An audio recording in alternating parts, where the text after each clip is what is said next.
எசேக்கியேல் 36:36 ஆண்டவர் சொல்ற ஒரு வார்த்தை, கர்த்தராகிய நான் நிர்மூலமானவைகளை கட்டுகிறேன், பாழானதை பயிர் நிலமாக்குகிறேன். அப்பொழுது உங்களை சுற்றிலும் உள்ள மீதியான ஜாதிகள் அறிந்து கொள்வார்கள். கர்த்தராகிய நான் இதை சொன்னேன், இதை செய்வேன். ஆண்டவர் சொல்றதுக்கு வார்த்தையை பயன்படுத்துவாரு, செய்யறதுக்கு கரத்தை பயன்படுத்துவாரு. அப்போ நம்ம என்ன செய்யணும்னா, சொன்னவர் நிச்சயம் செய்வாருங்கள்ல நான் ஒரு நாளும் சந்தேகப்படவே கூடாது. சொன்னது என் தேவன், அவர் மாறுவதற்கு மனுஷன் அல்ல, ஒரு மனுபுத்திரன் அல்ல. நம்ம மனுஷனை பார்த்து பார்த்து பார்த்து பாதிக்கப்பட்டதுனால ஆண்டவரையும் அப்படியே பார்க்க ஆரம்பிச்சிட்டோம். மனுஷன் ஒன்றை சொல்லிட்டு இன்னொன்று செய்கிறான், ஒன்றை சொல்லிட்டு சாரி மன்னிப்பு கேட்குறான்.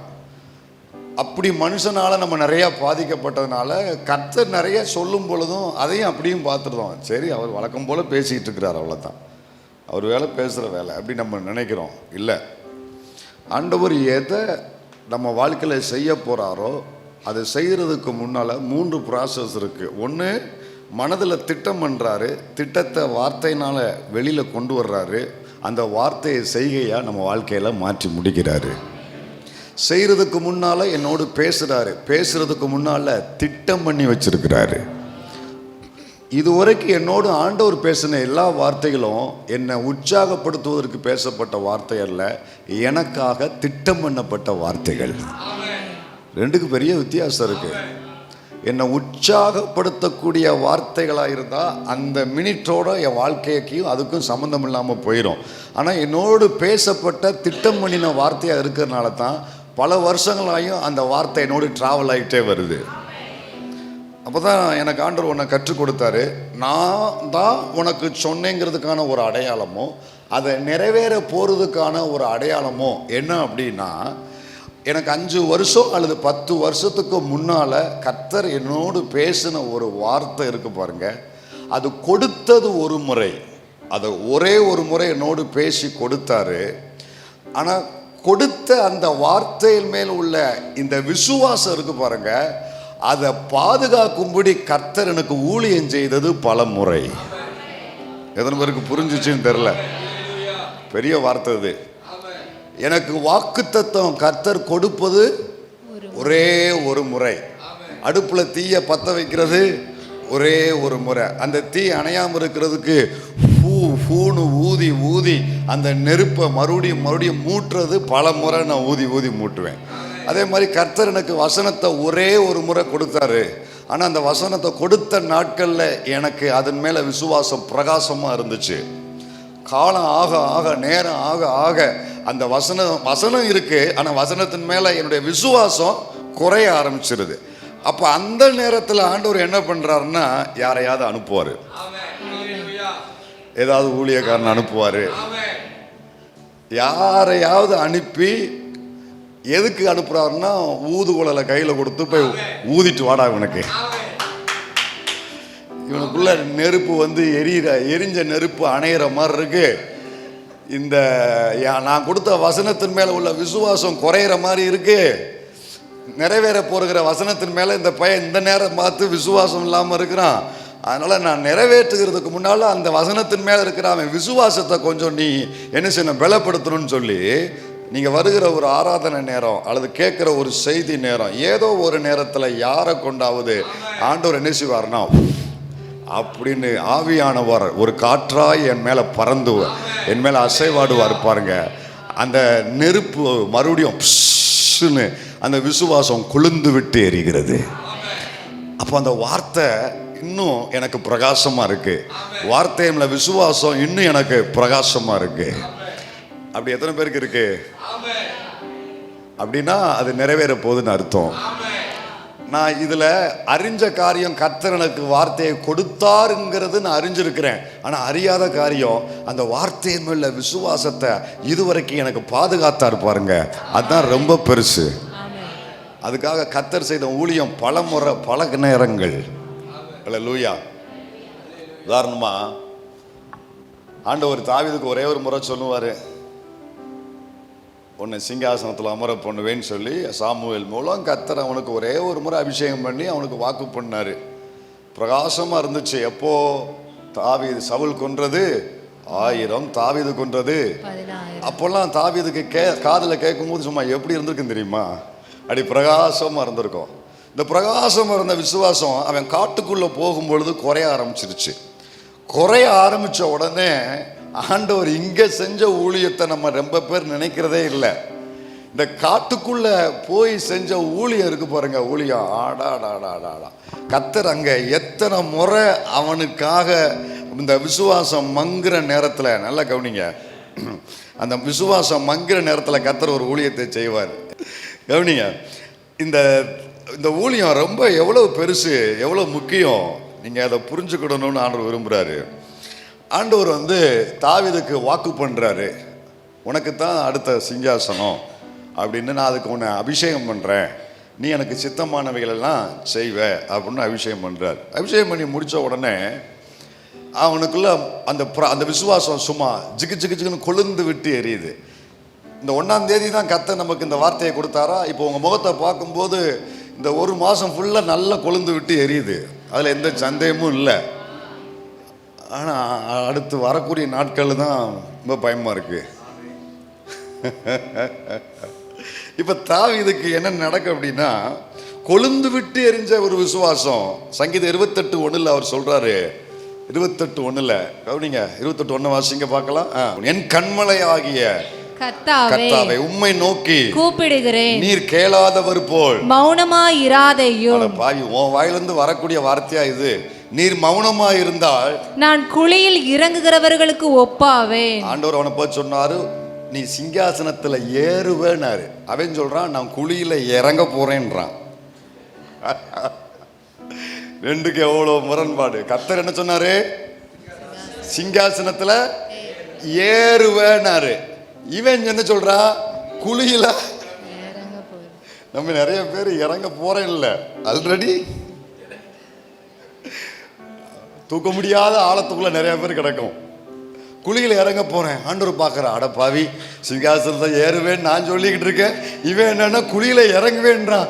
ஐயோ, இது சரிப்படாதே, என்னடா அன்னைக்கு நல்ல பிரகாசமா இருந்த விசுவாசம் இன்னைக்கு எங்க போச்சு அப்படின்னு கர்த்தர் ஒரு காரியம் பண்ணாரு. இந்த காட்டுக்குள்ள அலைஞ்சிக்கிட்டே இருந்தானா, சோறு தண்ணி கிடைக்காம, தூங்க இடம் இல்லாம, தங்க இடம் இல்லாம அலைஞ்சிக்கிட்டே இருந்த அலைச்சல்ல அந்த வசனத்தின் மேல உள்ள விசுவாசம் என்ன ஆயிப்போச்சு? என்ன ஆயிப்போச்சு? வசனம் அப்படியே இருக்கு, வார்த்தை மாறாதது, கிருப அழைப்பு மாறாதது, தேவன் மாறாதவர். ஆனா அது மேல நான் வச்சிருக்கிற எதுதான் குறையுது, மாறுது? விசுவாசம். இப்ப தாவீது குறைஞ்சனால அவன் சொல்றான். உடனே ஆண்டவர் பார்த்தாரு, இது சரிப்படாது, இவனை இப்படியே விட்டா இறங்கிடுவான் கடைசியில அப்படின்ட்டு இவனுக்கு இந்த காட்டுக்குள்ள ஆண்டவர் செஞ்ச ஊழியம் பாருங்க. 1 சாமுவேல் 23:16-17 வாசிங்க.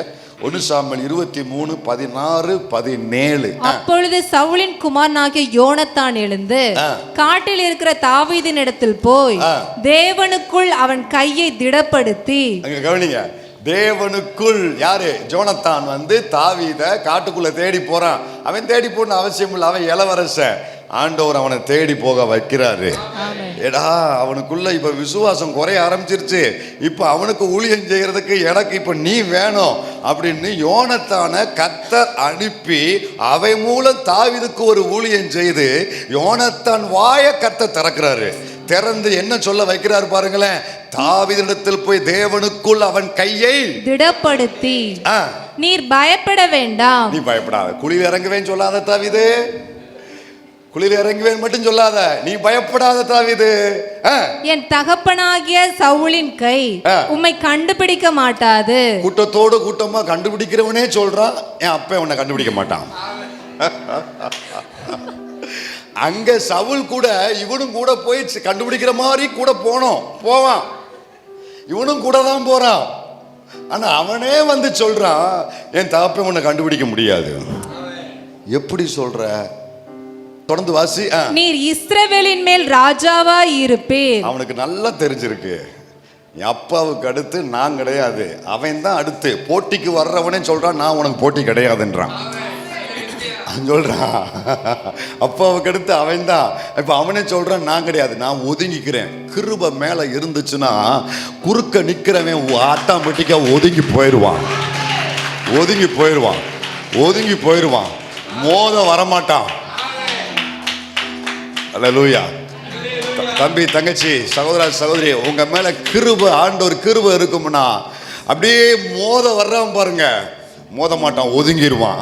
இவங்கிட்ட மோதுனா சரிப்படாது, அது சேதாரம் நமக்கு தான். இவங்கிட்ட மோதக்கூடாதுன்னு ஆட்டோமேட்டிக்கா ஒதுங்கும்படி ஆண்டவர் சொல்றாரு. உனக்கு முன்னால குறுக்கே அநேக நிக்கிறாங்கன்னு பயந்துகிட்டு இருக்க, நீ போய் பாரு, ஆட்டோமேட்டிக்கா ஒதுங்குவாங்க. அத்தனை பேர் ஒதுங்கி நிற்பாங்க.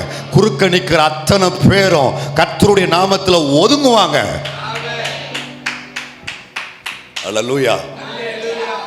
சொல்றா, பயப்படாதப்பா, என் அப்பா கண்டுபிடிக்க மாட்டாரு சொல்லிட்டு சொல்றாரு, நீர் இஸ்ரவேலின் மேல் ராஜாவாய் இருப்பீர், அப்பொழுது நான் உமக்கு இரண்டாவதாய் இருப்பேன். இரண்டாவது தான், பாத்துக்கோ, நான் இரண்டாவது தான். அப்படி நடக்கும் என்று என் தகப்பனாகிய சவுலும் அறிந்திருக்கிறார் என்றார். எங்க அப்பாவுக்கு நல்லா தெரியும். தெரிஞ்சுக்கிட்டு தான் அவன் இந்த வரத்து வாரான். தெரிஞ்சுக்கிட்டு தான் எங்க அப்பா இந்த வரத்து வாராரு. வேற என்ன செய்யன்னு தெரியாம மண்டை குழம்பி போய் சுத்திக்கிட்டு இருக்கிறாரு. ஆனா நீ பயப்படாத, கண்டுபிடிக்கவே மாட்டாரு. கடைசி வரை கண்டுபிடிக்கவே இல்லையே, கண்டுபிடிக்கவே இல்லையே. அப்போ இந்த வார்த்தை உற்சாகப்படுத்தப்பட்ட வார்த்தை அல்ல, தீர்க்க தரிசன வார்த்தை, திட்டம் பண்ணப்பட்ட வார்த்தை. அவன் அணைய போன விசுவாசத்தை கொழுந்து விட்டெறியும்படி ஆவியானவர் யோனத்தான் மூலம் தாவீதுக்கு ஊழியம் செய்து கொடுத்த வார்த்தை. இவன் சொல்லிட்டு போன உடனே அப்படியே அணைய போன விசுவாசம் சும்மா கும்முன்னு பத்தி எரிஞ்சிடும். அப்படியே பத்திக்கிட்டு எரிய ஆரம்பிக்கும். அந்த அந்த அந்த வாக்கு தத்துவத்தின் மேல நம்ம வாழ்க்கையில் இந்த மாதிரி நடந்திருக்கா? நடந்திருக்கா? அப்படியே பத்திக்கிட்டு எரியும் விசுவாசம். இங்க இல்லை, இது டேஞ்சர், இது ஆபத்து, இது ஆபத்து. விசுவாசம் கொழுந்து விட்டு, சரி வார்த்தையை மாத்திக்கிடுவோம், பத்திக்கிட்டு இல்லை, கொழுந்து விட்டு எரியும் விசுவாசம். இதை சொன்ன உடனே தாவீதுக்கு எப்படி இருக்கும்? எங்க இருந்து எனக்கு தீமை வரணுமோ அங்க இருந்து எனக்கு ஒரு நன்மை வருது. அல்லேலூயா. அதோட ஆண்டவர் நிறுத்தினாரு. அப்புறம் கொஞ்ச நாள்ல ஓடுச்சு. கொஞ்ச நாள் கழிச்சு மறுபடியும் இந்த விசுவாசம் குறைஞ்சிடுச்சு தாவீதுக்குள்ள. அந்த வசனத்தின் மேல விசுவாசம், நீ ராஜாவா இருப்பா, சிங்காசனத்துக்கு வருவ, கர்த்தருடைய ராஜ்யத்துக்குரிய காரியத்தை நீ செய்வ, அந்த வசனம் இருக்கு. வசனத்து மேல விசுவாசம், விசுவாசம் குறைஞ்ச உடனே வரக்கூடாத சுபாவம்லாம் வரும். யா, விசுவாசம் குறைஞ்சா வரக்கூடாத நம்மளுக்கு வந்துச்சு, வரக்கூடாத சுபாவம்லாம் வந்துச்சு. 1 சாமுவேல் 25 பார்த்தீங்கன்னா, 1 சாமுவேல் 25 எடுங்க. 1 சாமுவேல் 25 21 வாசிங்க. தாவீது தன் ஜனங்களை நோக்கி, அவனுக்கு வனாந்தரத்தில் இருக்கிறதை எல்லாம் வீணாகவே காப்பாற்றினேன், அவனுக்கு உண்டானதெல்லாம் ஒன்றும் காணாமற் போனதில்லை, என்றாலும் நன்மைக்கு பதிலாக அவன் எனக்கு தீமை செய்தான். நன்மைக்கு பதிலாக நமக்கு என்னதான் செய்யறாங்க? தீமை செய்யறாங்க. தீமை செய்தான். யார் இது? யாரை குறித்து சொல்லப்பட்டிருக்குது? நாபால். நாபால், நாபாலை குறித்து சொல்லப்பட்டிருக்குது. தாவீது கோபத்தோடு பேசுறான், தீமை செய்தான். அவனுக்கு உண்டான எல்லாவற்றிலும் சுவரில் நீர்விடும் ஒரு நாயை முதலாய் பொழுது விடியும் மட்டும் நான் உயிரோட வைத்தால் தேவன் தாவீதின் சத்துருக்களுக்கு அதற்கு சரியாகவும் அதற்கு அதிகமாகவும் செய்ய கடவர் என்று சொல்லி இருந்தான். இந்த கோபம் இவனுக்கு ஆகாது தானே? விசுவாசம் குறைஞ்சதுனால வரக்கூடாத சுபாவம் மேல ஓங்கி வருது. ஒருத்தனுக்கு ஒரு கோபம் வருது, ஒரு சுபாவம் வரக்கூடாத சுபாவம் வருதுன்னா அந்த விசுவாசம் என்ன செஞ்சிருச்சு? குறைஞ்சிருச்சு. எனக்கு என்னுடைய விஷன் மட்டுமே எனக்கு நோக்கமாக இருக்கும்னா, வார்த்தை மட்டுமே நோக்கமாக இருக்கும்னா, அது மேலே விசுவாசம் மட்டுமே எனக்குள்ள எப்பொழுதுமே முக்கியமாக இருக்கும் அப்படின்னு சொல்கிறேன். எது என் நோக்கமாக இருக்கோ அதன் மேலே உள்ள அந்த விசுவாசம் தான் எனக்கு முக்கியமாக இருக்கும். இப்போ இது குறைஞ்சதுனால வரக்கூடாத அந்த காலம் ஆக ஆக குறைய மறுபடியும் டவுன் ஆகுது தாவீதுக்கு. வேற கோபம் வருது, எரிச்சல் வருது. இப்போ நாபாலை உண்டுலன்னு ஆக்க மாட்டேன், உண்டுலன்னு ஆக்க போகிறேன், வாங்க போகலான்னு சொல்லி புறப்பட்டு வாரான். இவன் புறப்பட்டு வர்ற அந்த நேரத்தில் தான் ஆண்டவர் பார்க்குறாரு, ஆஹா இவன் ரூட்டு மறுபடியும் மாறுதே, விசுவாசம் குறைஞ்சிருச்சே அப்படின்னு கர்த்தர் மறுபடியும் அவனுக்கு இன்னொரு ஊழியத்தை செஞ்சாரு. 28 இருந்து வாசிங்க. உமது அடியாளின் பாதகத்தை மன்னியும் கர்த்தர் என் ஆண்டவனுக்கு. இப்ப இது யாரு? 23 வாசிட்டு வாங்க. அபிகாயில் தாவீதை காண்கையில் தீவிரமாய் கழுதையை விட்டு இறங்கி தாவீதுக்கு நேராக தரையில் முகங்குப்புற விழுந்து பணிந்து அவன் பாதத்தில் விழுந்து, என் ஆண்டவனே இந்த பாதகம் என்மேல் சுமரட்டும், உம்முடைய அடியாளுடைய வார்த்தைகளை நீ கேட்கும் பொருட்டாக உம்முடைய அடியாள் உமது செவி கேட்க பேச வேண்டும். ஆண்டவர் எப்படி எல்லாம் தாவீதை காப்பாத்துறாரு பாருங்க. எப்படி எல்லாம் அந்த வசனத்து மேல விசுவாசம் குறைஞ்ச நேரத்துல யாரு அப்ப தேவையோ அங்க யார் இருக்கிறாங்களோ அவங்கள கையில எடுத்து கர்த்தர் தாவீதுக்கு ஊழியம் செய்கிறார் பாருங்க. இப்போ இவளை அனுப்புறாரு. அவன் செஞ்ச குற்றத்துக்கு அபிகாயில, நாபால் செஞ்ச குற்றத்துக்கு சரி பண்ண அபிகாயில அனுப்புறாரு. அபிகாயில் வந்து சொல்றா, 27 பாருங்க. இப்பொழுதும் அடியாள் என் ஆண்டவனுக்கு கொண்டு வந்த காணிக்கையை ஏற்றுக்கொண்டு என் ஆண்டவனை பின்பற்று வாலிபருக்கு கொடுப்பீராக. உமது அடியாளின் பாதகத்தை மன்னியும் கர்த்தர் என் ஆண்டவனுக்கு நிலையான வீட்டை நிச்சயமாய் கட்டுவார். என் ஆண்டவன் கர்த்தருடைய யுத்தங்களை நடத்துகிறவராமே. என் புருஷன் போட்ட சத்தத்துக்கு நீ ஏன் பயப்படுற? நீ யுத்தத்தை நடத்துறவன். அவன் சத்தம் போடுறவன், ஆனா நீ யுத்தம் செய்யறவன். நீ யுத்தத்தை நடத்துகிற. இவளுக்கு எப்படியா தெரியும் இவளெல்லாம்? அது தொடர்ந்து வாசிங்க. நீர் உயிரோட இருக்கும் நாளில் ஒரு பொல்லாப்பும் உம்மிலே காணப்படாதிருப்பதாக. உம்மை துன்பப்படுத்தவோ உம்முடைய பிராணனை வாங்க வகை தேடவோ ஒரு மனுஷன் எழும்பினாலும் என் ஆண்டவனுடைய ஆத்துமா உம்முடைய தேவனாகிய கர்த்தரின் ஆதரவில் இருக்கிற ஜீவனுள்ளோருடைய கட்டிலை கட்டப்பட்டிருக்கும். உம்முடைய சத்துருக்களின் ஆத்துமாக்களோ கவனில் வைத்து எரிந்தார் போல எரியப்பட்டு போம். கர்த்தர் உம்மை குறித்து சொன்ன நன்மையின் எல்லாம் இனி என் ஆண்டவனுக்கு செய்து இஸ்ரவேலுக்கு அதிபதியாக உம்மை நியமிக்கும் போது நீர் விருதாவாய் இரத்தம் சிந்தாமலும் என் ஆண்டவனாகிய நீர் பழிவாங்காமலும் இருந்ததுண்டானால் அப்பொழுது என் ஆண்டவனாகிய உமக்கு துக்கமும் இராது, மன இடரலும் இராது. கர்த்தர் என் ஆண்டவனுக்கு நன்மை செய்யும் போது உம்முடைய அடியாளை நினைப்பீராக என்றால். எப்படி ஐயா இவளுக்கு தெரியும் இவ்வளவு விஷயம்? தாவீதை குறிச்சு அப்படியே புட்டு புட்டு வைக்கிறா. யுத்தங்களை நடத்துகிறவராமே, நீ ராஜாவா இருக்கும்போது குற்றம் மேல் சுமரக்கூடாது, அப்படியே வைக்கிற. அவன் மேல என்ன அபிஷேகம் இருக்கோ அந்த அபிஷேகத்தை அப்படியே வைக்கிற வாய் திறந்து. இவளுக்கு எப்படி தெரியும்? தீர்க்க தரிசன ஆவியோடு கர்த்தர் அவளை அனுப்புறாரு. என் பிள்ளை தாவீதுக்குள்ள விசுவாசம் குறைஞ்சு போச்சு, சோறு வந்துருச்சு, கோபம் எழும்பிருச்சு. அந்த கோபத்தை தணிச்சு விசுவாசத்தை இப்பொழுது கொழுந்து விட்டு எரியுறதுன்னா நீ போதாயி அப்படின்ட்டு கர்த்தர் அவளை அனுப்பி, இவள் மூலம் கர்த்தர் தாவீதுக்கு இப்போ ஊழியம் செஞ்ச உடனே அந்த கோபம் தணிஞ்சு போச்சு. மறுபடியும் விசுவாசம் கொழுந்து விட்டு எரிய ஆரம்பிச்சிருச்சு. அவன் என்ன சொல்றான்னா, அவர் 2 விஷயம். ஒரு தேவ மனுஷர் இப்படி எழுதுறாரு, அபிகாயில் செஞ்ச ஊழியம் ஒரு கையில் அவனுக்கு ப்ரொவிஷனை வச்சுக்கிட்டு இன்னொரு கையில் அவன் விஷனை நினைப்பூட்டுறா. ப்ரொவிஷன் அப்படின்னா தேவைகள். அப்போ இல்லாமல் தானே அவன் அந்த இடத்துல அங்கலாச்சிட்டு வந்தான். அபிகாயில் சும்மா வரல, அப்போ திராட்சை ரசம் எல்லாத்தையும் கொண்டு வந்து ஒரு கையில் ப்ரொவிஷன் இந்தா. இப்போ இந்த தேவை இல்லாமல் தானே நீ இந்த பாடுபடுற. ஒரு கையில் ப்ரொவிஷனை வச்சுக்கிட்டே அவனுடைய விஷனை ஞாபகப்படுத்துறார் கர்த்தர். உன் விஷன் இதுவாக்கும், இந்த உனக்கான ப்ரொவிஷன். ஏன் தெரியுமா இந்த ப்ரொவிஷன்? உனக்கான விஷன் இருக்கு, அதனால இந்த ப்ரொவிஷன். எனக்கு என்ன ஆச்சரியம்னா, தாவீதை எந்த வீட்டிலிருந்து ஒரு கனவீனம் வந்ததோ அதே வீட்டிலிருந்து கர்த்தர் அவனுக்கு ஒரு கனத்தை அங்க கொண்டு வர்றாரு. அந்த வீட்டிலிருந்து முந்தா நாள் ஒரு கனவீனம் வருகிறது. தாவீது என்பவன் யார்? ஈசா என்பவன் யார்? அவனுக்கு முகவரி இல்லை, அவன் எஜமான விட்டு ஓடி போகிறவன், அவன் வேலை செய்கிறவன். கனவீனம் வந்த அதே வீட்டுக்குள்ள இருந்து 24 மணி நேரத்துல ஒரு கனத்தை கர்த்தர் அங்க கொண்டு வருகிறாரு. ஐயா, எந்த வீட்டில இருந்து உனக்கு கனவீனம் வந்துச்சோ, எந்த வீட்டில இருந்து கனவீனம் வந்துச்சோ, ஒரு வீட்டில் ஒரு மனுஷன் மூலம் உனக்கு கனவீனம், அதே வீட்டில இருந்து இன்னும் ஒரு மனிதர் மூலம் உனக்கு ஒரு கனத்தை கொடுக்க இந்த கர்த்தர் உண்மை உள்ளவரா இருக்கிறாரு. நாபால் மூலம் கனவீனம்னா அபிகாயில் மூலம் கர்த்தர் அவனை கனப்படுத்துறாரு. இப்போ அவனுக்கு அந்த விசுவாசம் எப்படி இருக்கும்? அவன் சொல்றான், அடுத்த வசனம் சொல்றான், அபிகாயில் உனக்கு உன்னை இன்றைய தினம் என்னை சந்திக்க அனுப்பின இஸ்ரவேலின் தேவனாகிய கர்த்தருக்கு ஸ்தோத்திரம், நீ சொல்லிய யோசனை ஆசீர்வதிக்கப்படுவதாக. கடைசி சொல்றாரு, நீயும் ஆசீர்வதிக்கப்படுவாயாக.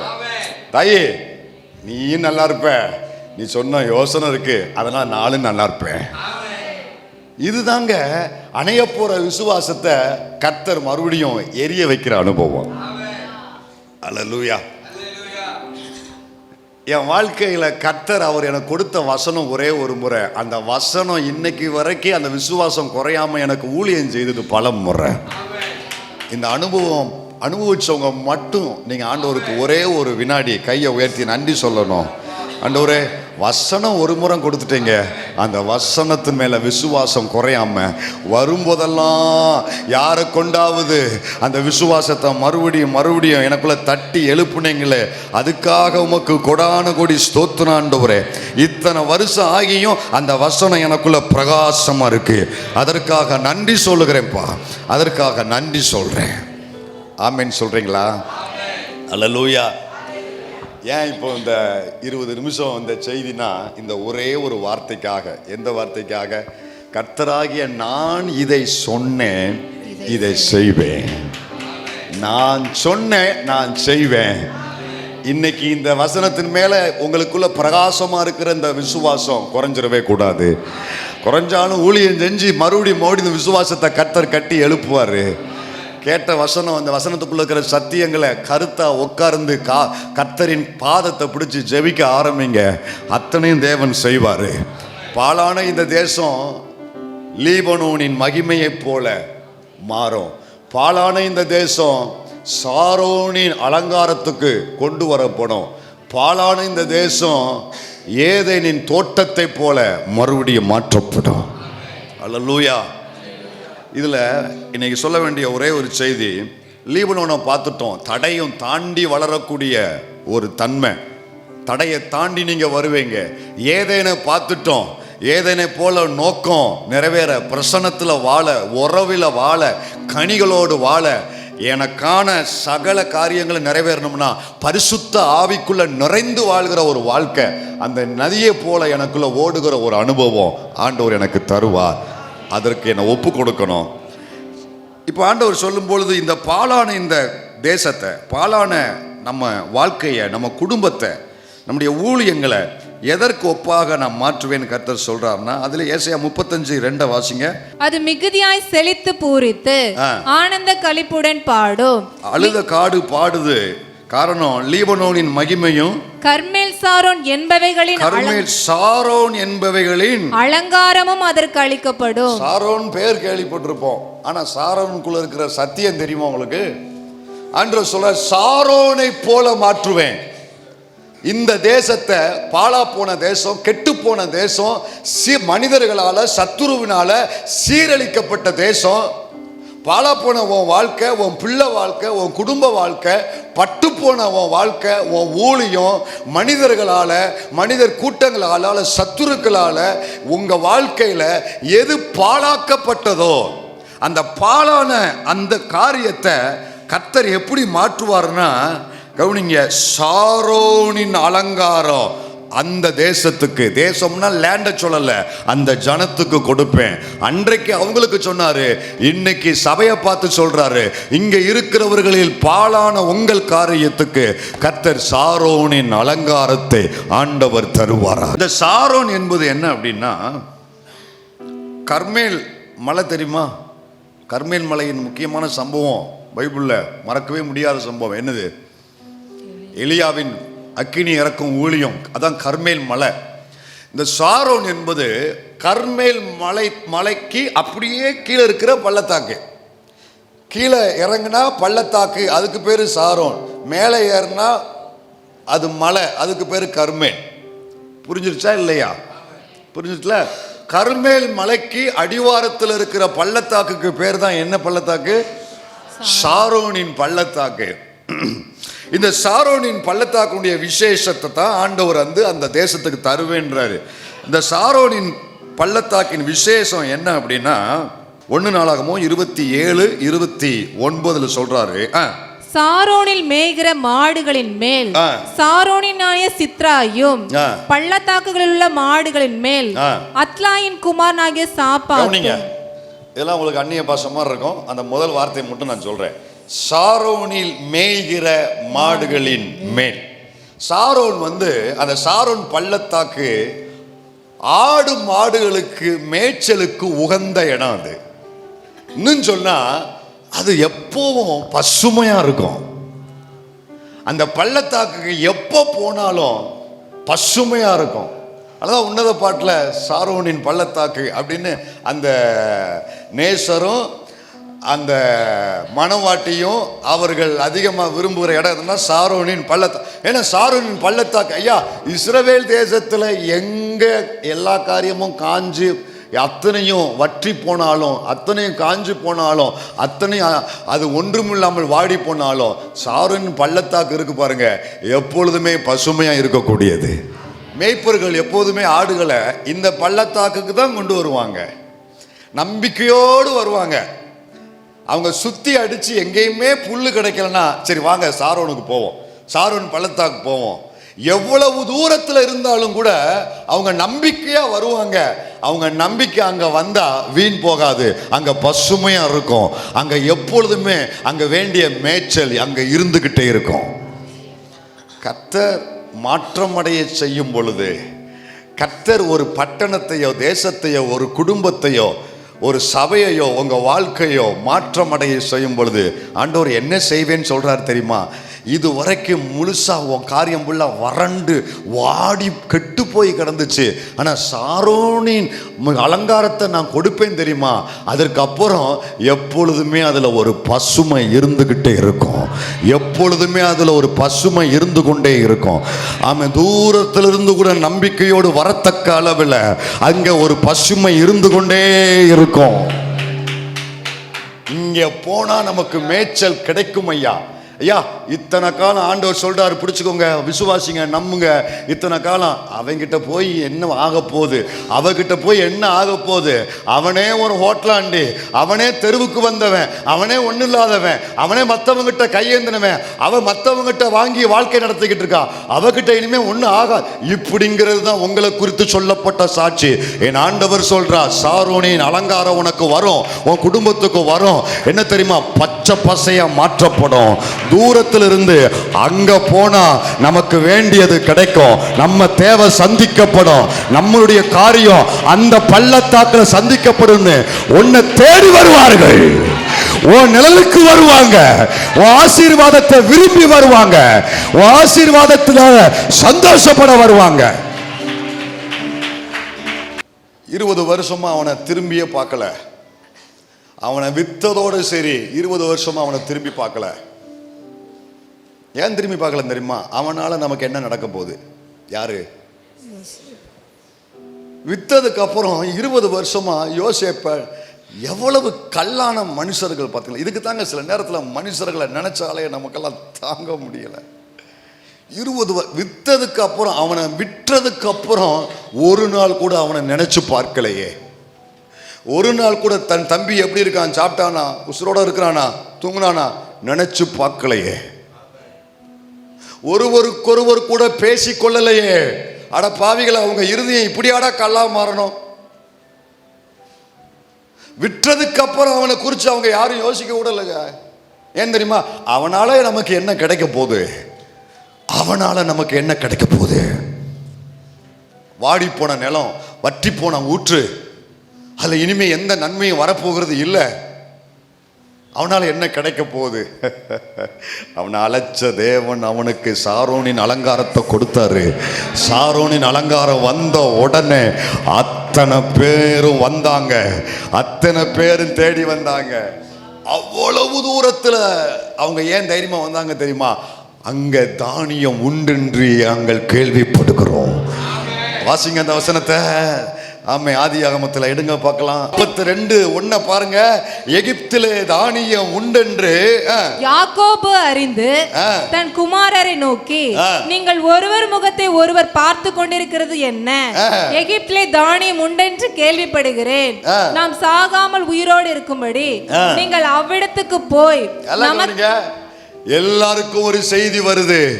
முழு உலகமும் வாடி போச்சு, எங்கேயுமே ஆசீர்வாதம் இல்லை. ஆனா ஒண்ணு, எகிப்தில் தானியம் உண்டென்று கேள்விப்படுகிறோம். அங்க பச்சையா இருக்கு. இன்னும் எல்லாரும் புறப்பட்டு வராங்க. எல்லாரும் போய் முதல்ல பார்வோனைத்தான் பார்த்தாங்க. பார்வோன் என்ன சொன்னா தெரியுமா? பார்வோன்ட்ட போய் எல்லாரும் போய் நிற்பாங்க. பார்வோன்ட்ட போய் நிற்க பார்வோன் என்ன சொல்லுவான் தெரியுமா? எகிப்து தேசம் எங்கு பஞ்சம் உண்டான போது ஜனங்கள் உணவுக்காக பார்வோனை நோக்கி ஓலமிட்டார்கள். எல்லாரும் கவனிங்க, பார்வோன்ட்டு போய் நிக்கிறாங்க. பார்வோன்ட்டு போய் நின்ன உடனே அதற்கு பார்வோன், ராஜா சொல்றான், பார்வோன் சொல்றான், அதற்கு பார்வோன், நீங்கள் யோசேப்பின் இடத்துக்கு போய் அவன் உங்களுக்கு சொல்லுகிறபடி அர்த்தம் என்ன தெரியுமா? அர்த்தம் என்ன தெரியுமா? நீங்க அத்தனை பேர் என்கிட்ட வந்து பிரயோஜனம் இல்லை. ஏன்னா சாரோனின் அலங்காரம் யோசேப்புக்கு தான் கொடுக்கப்பட்டிருக்குது. யோசேப்பின் நிலம் தான் விளைஞ்சிருக்குது. அவன் தான் தானியத்தோடு இருக்கிறான். நானா இருந்தாலுமே எனக்கு அவன்கிட்ட இருந்ததான் தானியம் வர வேண்டும். என் வீட்டில் உழவு கொதிக்கணும்னா யோசேப்பினுடைய களத்தில் இருந்துதான், யோசேப்பினுடைய கிடங்குல இருந்துதான் எனக்கே வந்து கொண்டிருக்கிறது. அத்தனை பேர் யோசேப்பின் இடத்துல போங்க. ஒட்டுமொத்த தேசமும் புறப்பட்டு, ஆமென், அண்ணன்மார்களும் அத்தனை பேரும் புறப்பட்டு இப்போ எங்க போறாங்கன்னா யோசேப்பின் இடத்துல. ஏன் தெரியுமா? இப்போ ஒவ்வொரு உலகத்திலையும் யோசேப்பு என்கிற ஒரே ஒரு நிலம் மட்டும்தான் பச்சை பசேருன்னு சாரோனின் அலங்காரத்தை கர்த்தர் கொடுத்தாரு, நினைக்க வச்சாரு. போகுவதற்கு ஒரு ஒரு ஒரு இக்கட்டான ஒரு சூழ்நிலையை தேவன் உருவாக்குனாரு. அத்தனை பேர் நம்பிக்கையோடு தேடி வராங்க. இதாயா சாரோனின் அலங்காரம், இதாயா கர்த்தர் கொடுக்கிற சாரோனின் அலங்காரம். அன்றைக்கு உங்களை பார்த்து சொல்லி ஒரு பிரயோஜனம் இல்லைன்னு சொல்லிட்டாங்க. நாள் வருது, அங்கே மட்டும்தான் தானியம் இருக்கு, அவன்கிட்ட மட்டும்தான் தானியம் இருக்கு. அங்கே போனால் தான் உயிர் பிழைக்க முடியும். அங்கே வந்து ஓன்ட்ட மட்டும்தான் தானியம் இருக்கா. என்ன விசேஷம்னா, விசேஷம் ஏன்ட்டம் இல்லை. ஆமை, இத்தனை நாளாக பட்டு கடந்த இந்த நிலத்தை என் தேவன், பாலான இந்த தேசத்தை இப்ப சாரோனின் அலங்காரத்தை எனக்கு தந்திருக்கிறாரு.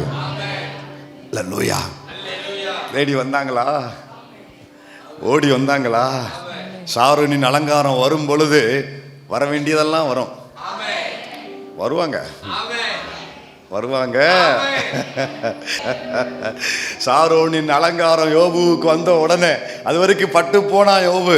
ஆனா அதுக்கப்புறம் சாரோனின் அலங்காரம் பாழாய் போன யோபுவுக்கு கர்த்தர் சாரோனின் அலங்காரத்தை கொடுக்கும் பொழுது, எங்க தங்க காசை அதுக்கு முன்னால வீட்டுக்குள்ள தானே வச்சிருந்தான், கொடுக்கறதுக்கு மனசு இல்லைல்ல. பச்சிக்கிறத்திலிருந்து பச்சடத்தை கொண்டு வருகிற தேவன் கிரியை செய்யும் பொழுது அவன் கொண்டு வந்து கொடுக்கத்தான் வேண்டும், கொண்டு வரத்தான் வேண்டும். அவன் வீட்டுக்குள்ள இருந்தா அவனுக்கு தூக்கம் வராது. தங்க காசை கொண்டு வந்து யோபு கொடுக்குறான். ஏண்டா கஷ்டப்பட்ட அப்போ ஒரு வயலும் கொடுக்கல, ஒண்ணும் இல்லாம இருந்த அப்போ ஒரு வயலும் கொடுக்கல. எப்படி அந்த நிலைமை எப்படி இருக்கு பாருங்க. ஆக்சுவலா முன்னாடி கொடுத்துருக்கணும். அவன் கஷ்டப்படும் போது எல்லாம் இழந்த போது கொடுத்துருக்கணும். நமக்கு வந்தாலும் அவர் அனுமதிச்சா தான் வரும். தங்க காசை கொண்டு வந்து கொடுக்குறாங்க. ஏன்னா இப்போ சாரோனின் அலங்காரம் யோபுவுக்கு வந்த உடனே அத்தனை பேரும் வந்தாங்க. அப்பா, அம்மா, சகோதரா, சகோதரி, தாயை, தகப்பனே, கர்த்தர் உன் வாழ்க்கையில் இந்த காரியம் செய்யும் பொழுது நடக்கிறத பாரு. நடந்ததெல்லாம் உனக்கு நடக்கும். புரியலையா? யோசேப்புக்கு நடந்தது, யோபுவுக்கு நடந்தது, இதெல்லாம் உங்களுக்கு நடக்கும். நம்ம கேட்க வேண்டியதெல்லாம் அவங்கள கொண்டு வா, இவங்களை இல்லை இல்லை, எனக்கு பாலான இந்த தேசத்தை, சாரோனின் அலங்காரத்தை என் குடும்பத்துக்கு தாங்க, என் பிள்ளைக்கு தாங்க, என் சபைக்கு தாங்க அப்படி இதை கேளுங்க. மற்றதை ஆண்டவர் செய்வார் ஆட்டோமேட்டிக்கா. அல்லேலூயா. அப்ப சாரோனின் அலங்காரம் என்பது பசுமை நிறைந்தது, எப்போதும் பசுமையா, எவர் கிரீன், எவ்ரிடே ஃப்ரெஷ், எப்பொழுதும் பசுமையா இருக்கும், எப்பவும் பசுமையாக இருக்கக்கூடிய. இன்னைக்கு எப்போதும் வாடி போய் இருக்கிற, இப்போ பார்த்தாலும் எப்போதும் வாடி இருக்கிற தேவ பிள்ளைய சீக்கிரம் எப்போதும் பசுமையாக இருக்கிற ஒரு அனுபவத்தை கர்த்தர் உங்களுக்கு தருவார். உங்கள் முகத்துக்கு தருவார், முகக்கலையை மாற்றுவார், உங்கள் குடும்பத்தினுடைய அந்த காரியங்கள் எல்லாவற்றையும் ஆண்டவர் மாற்றி அமைப்பார். உற்சாகப்படுத்த சொல்லலை, மறுபடியும் சொல்கிறேன், இது திட்டம் பண்ணப்பட்ட வார்த்தை. உங்களுக்கு கர்த்தர் திட்டம் பண்ணின வார்த்தை. பாலான அத்தனையும் தேவன் அந்த சாரோனின் அலங்காரத்தை கொடுக்கும் பொழுது காரியம் நடக்க ஆரம்பிக்கும். அல்லேலூயா. இன்னும் யாரும் அங்கே போனால் அவன் வீட்டில் சாப்பாடு நமக்கு இருக்குண்டா அப்படின்ட்டு வருவாங்க. பசியாக இருக்கிறவங்க வருவாங்க, தேவை உள்ளவங்க வருவாங்க. அவங்கெல்லாம் ஒரு காலத்தில் ஓன் தேவைக்காக நீ போய் நின்ன இடம், இப்போ அவங்க ஓன் நிழல்ல வருவாங்க, உனக்கு கீழே குடியிருப்பாங்க, உன் ஆசீர்வாதத்தில் சந்தோஷப்படவும் அதில் அவங்க வந்து ஆசீர்வதிக்கப்படவும் கர்த்தர் கொண்டு வருவார். இதுதான் சாரோனின் அலங்காரம். கர்த்தர் இதை ஏங்குகிற, ஜெபிக்கிற, வாஞ்சிக்கிற பிள்ளைகளுக்கு தருவார். உன்னத பாட்டு 2:1 நான் சாரோனின் ரோஜாவும் பள்ளத்தாக்குகளின் லீலி புஷ்பம். நம்பர் 2, சாரோனின் அலங்காரம் என்பது ரோஜா. அது இன்னும் டிரான்ஸ்லேஷன்ல நறுமணம். என்ன மனம்? நறுமணம். சாரோனின் பள்ளத்தாக்குக்கு கவனிங்க, ஒன்று அங்கே போனால் பச்சையாக இருக்கும், பசுமையாக இருக்கும், செழிப்பாக இருக்கும், ஆசீர்வாதம் வரும். ரெண்டாவது அங்கே போனாலே ஒரு நறுமணம் வீசும், ஒரு நறுமணம் அடிக்கும், ஒரு நறுமணம் உண்டாகும். அங்கே உள்ள போயிட்டு வந்தாலே பெர்ஃப்யூம்லாம் வேண்டியதே இல்லை, அந்த தோட்டமே ஒரு பெர்ஃப்யூமே அங்கே தான் ஃபார்ம் ஆகுது. சாரோனின் ரோஜா ஒரு நறுமணம் வீசக்கூடிய ஒரு இடம். ஆண்டவர் சொல்றாரு, பட்டு பாலா போனதை பசுமையாக மாத்துறது மட்டும் என் வேலை இல்லை, நாற்றம் எடுத்த வாழ்க்கையை மறுபடியும் சாரோனின் ரோஜாவுக்கு இணையாக நறுமணமும் நான் வீச வைப்பேன். ஆமென் சொல்றீங்களா? வாடி கிடக்கிறத பசுமையாகவும் மாற்றுவாரு, நாற்றம் எடுத்ததை நறுமணம் வீசவும் செய்வாரு. ஐயா, பசுமை என்பது பிறருக்கு அது நன்மையை கொடுப்பதற்கு, ஆனா நறுமணம் என்பது படைத்த தேவனுக்கு மகிமையை கொடுப்பதற்கு. இந்த சாரோனின் அலங்காரம் இடத்துல 2 காரியம் வரும். என்ன தெரியுமா? ஒன்று, மற்றவர்களுக்கு பசுமையாக நீ ஆசீர்வாதமாகவும் நீங்க மாறுவீங்க. மனிதர்களுக்கு நீங்க ஆசீர்வாதமாகவும் கூடிய பசுமை உண்டாகும். படைத்த தெய்வக்கு மகிமை உண்டாகக்கூடிய நறுமணமும் உங்க வாழ்க்கையில உண்டாகணும் கர்த்தர் சொல்றாரு. வாஞ்சிக்கிறவங்க ஆண்டவற்றை அந்த கிருபையை கேட்டு பெற்றுக்கொள்ளுங்க. பிறருக்கு நன்மை உண்டாகிற பசுமையும் படைத்த தேவனுக்கு மகிமையை கொடுக்கக்கூடிய நறுமணமும் என் வாழ்க்கையில உண்டாக என்னை ஒப்பு கொடுக்கிறேன் ஆண்டவரே. அல்லேலூயா. 2 அனுபவத்தையும் ஆண்டவர் சபைக்குள்ள இருக்கிற அத்தனை குடும்பங்களுக்கு ஆண்டவர் தருவாராக. இன்னைக்கு உன் மூலம் ஆண்டவர் நாமம் மகிமைப்பட விடாதபடிக்கு சத்துரு குறுக்க வந்து உன் பேரை கெடுத்து, உன் குடும்பத்தினுடைய சாட்சியை கெடுத்து, உன் காரியத்தை கெடுத்து, அப்படியெல்லாம் நீ எதிர்பாராத சம்பவங்கள் உன் வாழ்க்கையில் நடந்திருக்கும்னா எல்லாரும் சொல்லி, என்ன இப்படி ஒரு யாக்கோபு சொன்ன மாதிரி உன் வாசனையை மனிதர்கள் கெடுத்து போட்டிருப்பாங்கன்னா, என் ஆண்டவர் சொல்றாரு, சாரோனின் அலங்காரம் வரும் பொழுது படைத்த தேவனுக்கு மகிமையை கொண்டு வரக்கூடிய நறுமணம் வீசக்கூடிய அந்த நற்சாட்சி உன் எல்லையிலையும், உன் பிள்ளை வாழ்க்கையிலையும், உன் குடும்பத்திலையும், உன் ஊழியத்திலிருந்தையும் மறுபடியும் கொண்டு வரக்கூடிய சாரோனின் அலங்காரம் சீக்கிரம் வருதுவன் வாழ்க்கையில, வருதுவன் குடும்பத்துக்கு, வருதுவன் ஊழியத்துக்கு, வருதுவன் சபைக்கு. ஆவியானவர் இதை சபைக்குள்ள மறுபடியும் உயிர்ப்பிக்கிறாரு. விசுவாசிக்கிற அத்தனை பேரும் ஆண்டவரே பசுமை மட்டுமல்ல, நறுமணம், நற்சாட்சி, நறுமணம் என்னும் நற்சாட்சி மறுபடியும் எழும்பட்டும் ஆண்டவரே. அதை உண்டாக்குகிற தேவன் சபைக்குள்ள மறுபடியும் அதை உயிர்ப்பிப்பீராக.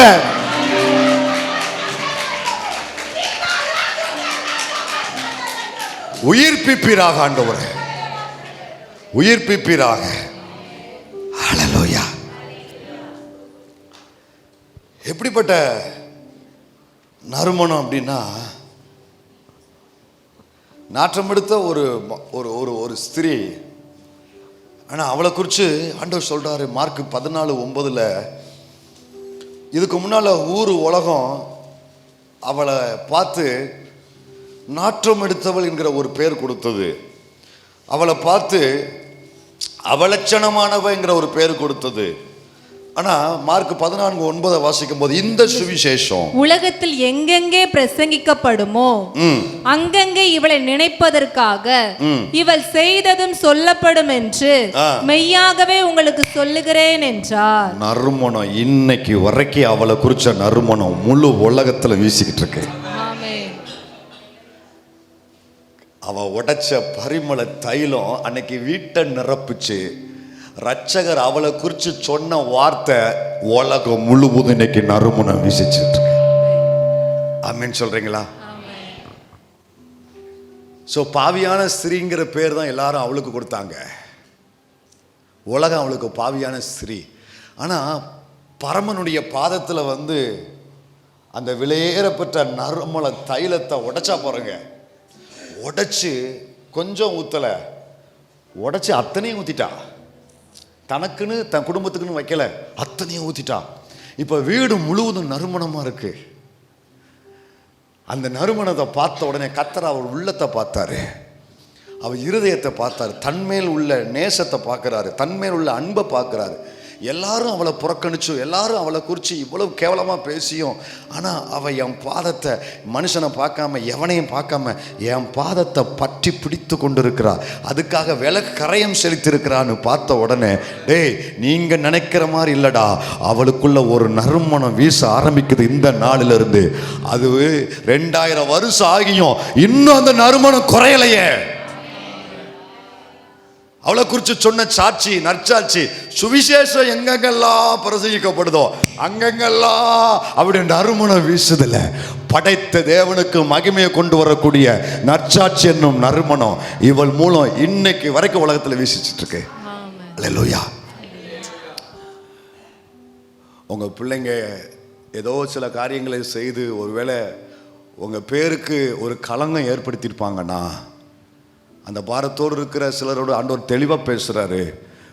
உன் பிள்ளை, உன் மகன், உன் உன் குடும்பத்தில் யாரோ ஒரு சில நபர் ஏதோ சில காரியத்தை செஞ்சு உன் குடும்பத்துக்கு ஒரு களங்கம் ஏற்படுத்தியிருப்பாங்கன்னா, உன்னால் வெளியில் தலை காட்ட முடியாத அளவுக்கு நீ நடமாடி கொண்டிருப்பேன்னா, ஆனால் கர்த்தர் எதை பார்க்குறாருன்னா, நீ கரையன் செலுத்தி ஊர் சொல்லிருச்சு, உலகம் சொல்லிருச்சுன்னு இன்னும் பரமனுடைய பாதத்தை விட்டு விலகாமல் அவளை போல அவருடைய பாதத்தில் நீ அமர்ந்து கரையன் செலுத்தி அந்த தைலத்தை உடைச்ச மாதிரி உன் உள்ளத்தை உடைச்சு அவர் பாதத்தில் நீ ஊற்றி கொண்டிருக்கிறல, கர்த்தர் அதை கனப்படுத்தும்படி, ஆண்டவர் அதை கனப்படுத்தும்படி, இப்ப இருக்கிற இந்த கிளைமேட், இந்த சூழ்நிலை இதெல்லாம் மறக்கடிக்கும்படி, மாற்றி போடும்படி தெய்வம் உன் வீட்டில இருந்து, உன் வாழ்க்கையில இருந்து, உன் பிள்ளை வாழ்க்கையில இருந்து மறுபடியும் ஒரு நறுமணம் வீசக்கூடிய நற்சாட்சிய, அந்த சாரோனின் அலங்காரத்தை கர்த்தர் கொடுக்க விரும்புகிறாரு.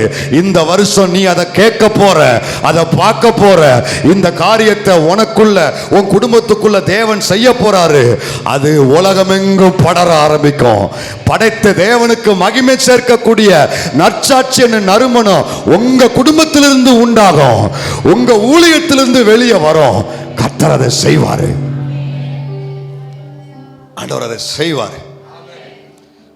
நம்பி பிரசங்கம் பண்றேன், கர்த்தர் அதை உங்களுக்கு நிச்சயமா செய்வாரு. அல்லேலூயா.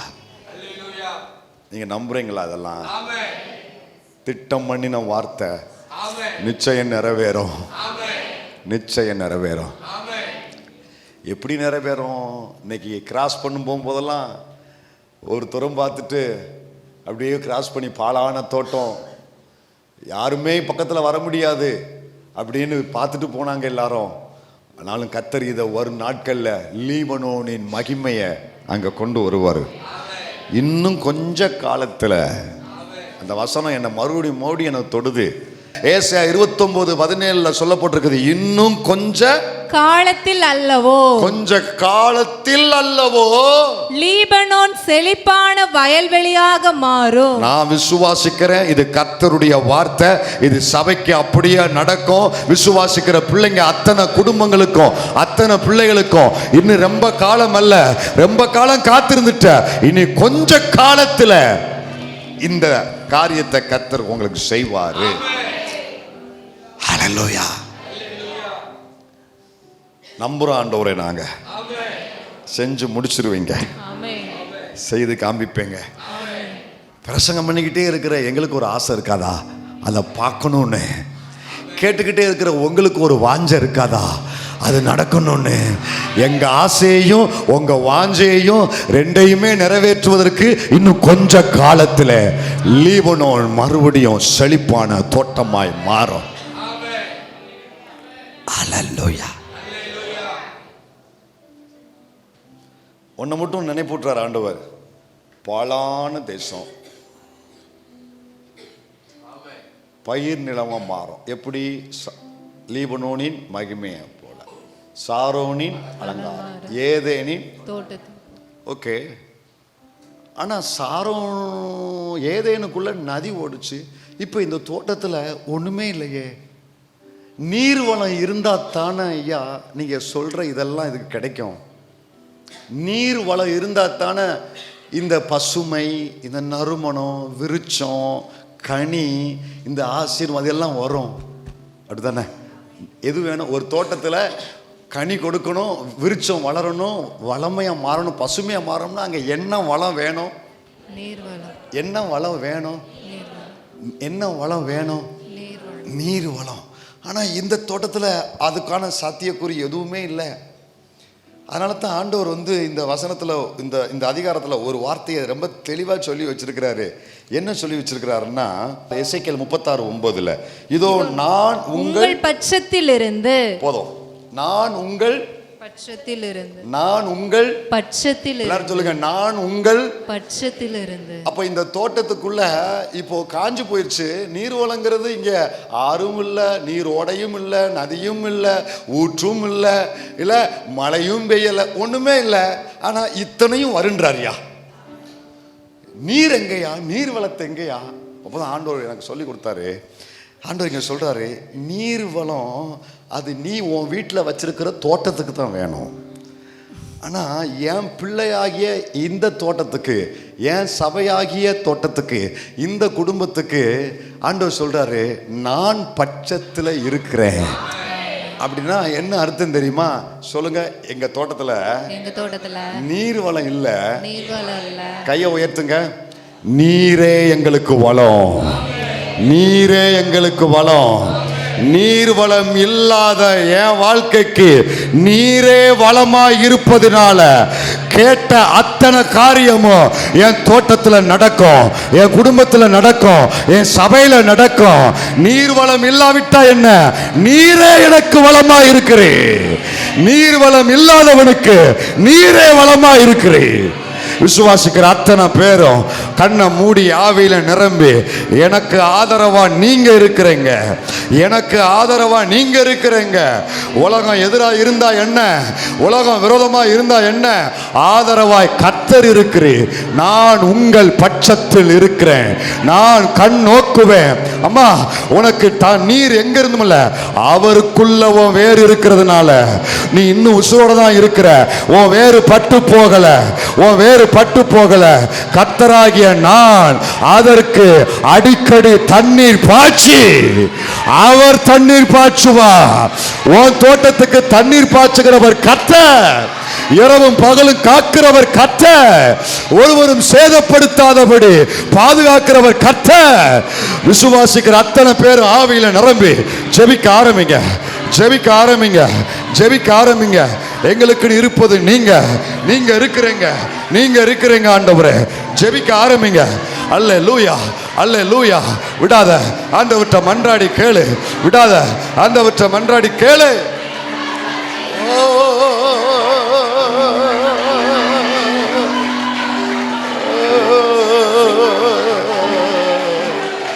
நன்றியப்பா. ரபகதனமா. அல்லேலூயா, அல்லேலூயா, அல்லேலூயா, அல்லேலூயா. உரபகதனமா ஷகதனமா ரபதுனமா. துளிர்ப்பாய், துளிர்ப்பாய், வளருவாய், எழும்புவாய், நிமிருவாய், உயருவாய். இனி யாக்கோப்பு முகம் செத்து போவது இல்லை. இனி அவன் தோட்டம் பட்டு கெட்டு போவது இல்லை. கர்த்தராகிய நான் இதை சொன்னேன், இதை செய்வேன். கர்த்தருடைய வாய் சொன்னது கர்த்தருடைய கரம் நிறைவேற்றி கொண்டிருக்கிறது. கர்த்தர் நிறைவேற்ற ஆரம்பிச்சிட்டாரு. உன் வாழ்க்கையில செயல்பட துவங்கிட்டாரு. அவர் ஆவிக்குள்ள நிரம்பி கர்த்தரை மகிமைப்படுத்து.